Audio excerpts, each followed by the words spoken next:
শামসুদ্দিনকে গুলি করলে কেন? দুটো ভাই মিলে আমার মাকে খেলিয়েছিল তাই জন্য। আচ্ছা, তোমার কি এর আগে গন্ডগোল হয়েছিল? হ্যাঁ, ও গন্ডগোল করেছিল, নিজের অফিসে কাজে থেকে আমাকে বেশি করে। গতকাল রেশটার বাকখালে শামসুদ্দিন আনসারি নামে এক ব্যবসায়ীকে গুলি করে চম্পট দিয়েছিল রঞ্জন যাদব নামে এক দুষ্কৃতী। ঘটনার 24 ঘন্টার মধ্যে অভিযুক্তকে ধরতে সক্ষম হয় পুলিশ। এবার শুটআউটের কারণ সম্পর্কে একেবারে অকপটে সব কথা জানালো রঞ্জন। হাতে হাত করা পরে গোফ পাকাতে পাকাতে থানা থেকে বেরিয়ে আসার সময় রঞ্জন বলে, শামসুদ্দিন তার মাকে মারধর করেছিল, তাই সে তাকে গুলি করেছে। স্পষ্টভাবে এই কথাই জানিয়েছে পুলিশের হাতে ধৃত রঞ্জন যাদব। উল্লেখ্য, শামসুদ্দিন আনসারি পরিবহন ব্যবসার সাথে যুক্ত রয়েছেন। গতকাল সকালে এলাকার মধ্যেই রাস্তায় দাঁড়িয়ে স্থানীয় এক ব্যক্তির সাথে কথা বলছিলেন শামসুদ্দিন। ঠিক সেই সময় একটি বন্দুক নিয়ে এসে শামসুদ্দিনের মাথার পেছনে গুলি করে পালিয়ে যায় রঞ্জন। ঘটনার পর তড়িঘড়ি করে শামসুদ্দিনকে উদ্ধার করে হাসপাতাল নিয়ে যাওয়া হয়, কিন্তু অস্ত্রোপচার করে গুলি বের করা হলেও সংকট কাটেনি তার। কলকাতার একটি বেসরকারি হাসপাতালে ভর্তি রয়েছে সে। এই ঘটনা তদন্তে নেমে 24 ঘন্টার মধ্যে অভিযুক্ত রঞ্জন যাদবকে গ্রেপ্তার করে পুলিশ। আজ তাকে শ্রীরামপুর আদালতে পেশ করা হয়। তবে আদালতে নিয়ে যাওয়ার পূর্বে শুট আউটের ঘটনার খোলসা করে দিয়েছে রঞ্জন। সে সরাসরি জানিয়েছেন তার মাকে নিজের অফিসের কাছে ডেকে মারধর করেছিল শামসুদ্দিন। 1 বছর আগে ঘটেছিল এই ঘটনা। মাকে মারধর করার বিষয়টি তার অত্যন্ত খারাপ লেগেছিল, তাই একজনের কাছ থেকে বন্দুক নিয়ে এসে শামসুদ্দিনকে গুলি করে সে। আর সে নিজে তৃণমূল পার্টির সাথে যুক্ত বলেও দাবি করে। শুনুন রঞ্জনের সেই অকপটে স্বীকারোক্তি। শামসুদ্দিনকে গুলি করলে কেন ভাই? শামসুদ্দিনকে গুলি করলে কেন? দুটো ভাই মিলে আমার মাকে খেলিয়েছিল তাই জন্য। আচ্ছা, তোমার কি এর আগে গন্ডগোল হয়েছিল? হ্যাঁ, ও গন্ডগোল করেছিল, নিজের অফিসে কাজে থেকে আমাকে বেশি করে। আচ্ছা, বলছি তুমি কি বজরং দলের সাথে যুক্ত? না না, আমি টিএমসি করি। টিএমসি করো? আর্মসটা কোথা দিয়ে পেলে? আর্মসটা কোথা দিয়ে পেলে? কিনেছিলে? না না, আমাকে প্রীত পান্ডে দিয়েছিল। হ্যাঁ, প্রীত পান্ডে। আচ্ছা, আর আর্মস আছে নাকি? অন্য আর্মস আছে নাকি? আর প্রীত পান্ডে কাছে আছে একটা।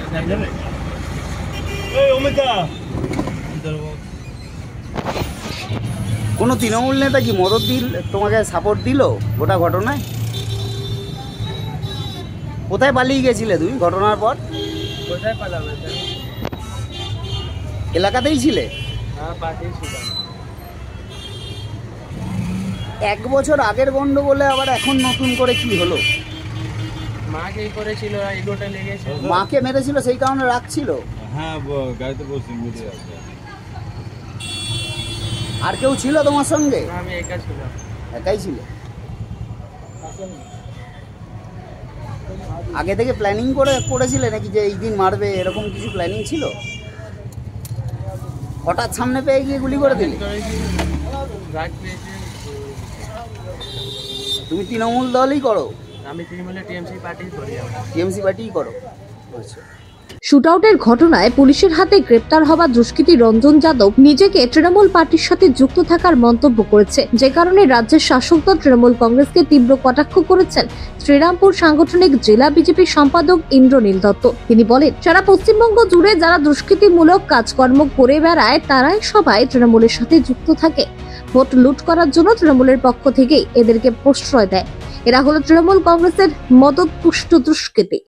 গতকাল বাকখালে যে শুটআউটের ঘটনা হয়েছে সেই ঘটনায় অভিযুক্তকে ইতিমধ্যে গ্রেফতার করেছে পুলিশ।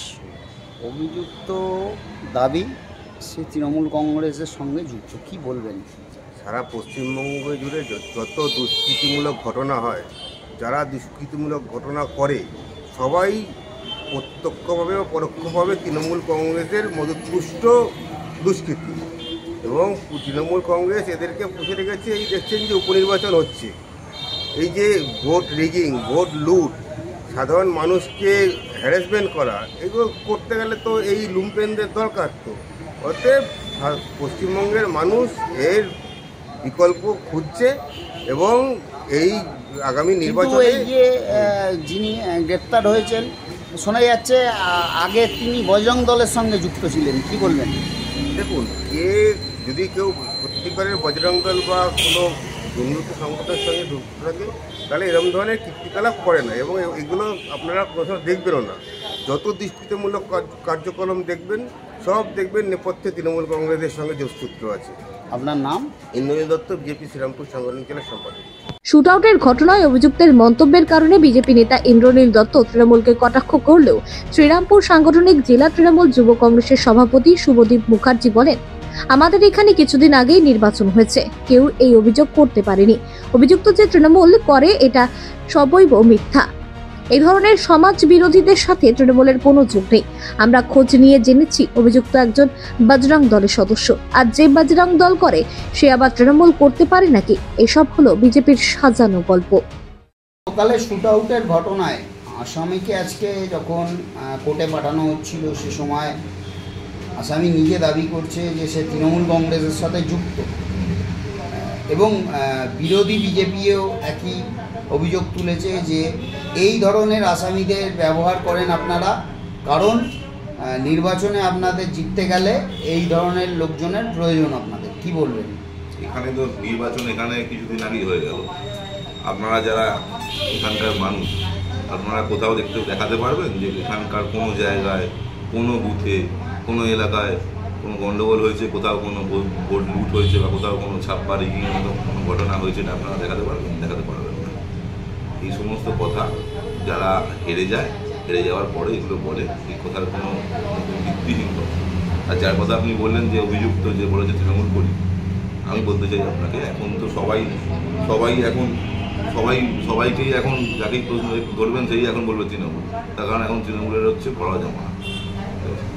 আমি আপনাকে অত্যন্ত দায়িত্ব নিয়ে বলতে পারি যে এইরকম কোনো সমাজ বিরোধীদের সঙ্গে আমাদের দলের কোথাও কোনো সম্পর্ক নেই, এবং আমি অত্যন্ত দায়িত্ব নিয়ে এটাও বলতে পারি যে আমরা যতখানি খোঁজ খবর পেয়েছি এই ছেলেটি বজরং দলের সঙ্গে যুক্ত। সেখানে কি করে তৃণমূল হতে পারে? যে বজরং দলের সঙ্গে যুক্ত সে কি আবার তৃণমূল দুটো একসঙ্গে করতে পারেনি? এই সমস্ত বিরোধীদের এই সমস্ত কোনো ভিত্তিহীন সমস্ত কথা মানুষ এর জবাব নির্বাচনের মাধ্যমে দিয়েছে। আগামী দিনেও মানুষ নির্বাচনের মাধ্যমেই এদেরকে জবাব দিয়ে দেবে। পশ্চিমবঙ্গ সরকার অনুমোদিত স্বাস্থ্যসাথী মান্যতাপ্রাপ্ত রোগী পরিষেবার বিশ্বস্ত প্রতিষ্ঠান দামোদর হেলথ কেয়ার। এখানে রয়েছে semi modular OT, OPD, general medicine, gynaecology, gynae surgery, general surgery, orthopaedic surgery, ENT surgery, advance physiotherapy clinic, medicine বিভাগ, অ্যাডভান্স ডায়াগনোসিস সেন্টার সহ নানান পরিষেবা রয়েছে। 24 ঘন্টা লিফট পরিষেবা, এছাড়াও 24 ঘন্টায় থাকছে অ্যাম্বুলেন্স পরিষেবা, সাথে মেডিকেল ইন্স্যুরেন্সের মতো প্রয়োজনীয় সুবিধাও। এছাড়াও রয়েছে ওষুধের দোকান। ঠিকানা মিলমোড়, কতুলপুর, বাঁকুড়া। ফোন নাম্বার 9475240280 অথবা ফোন করুন 9475240290 এবং 9647180100 এই নম্বরে।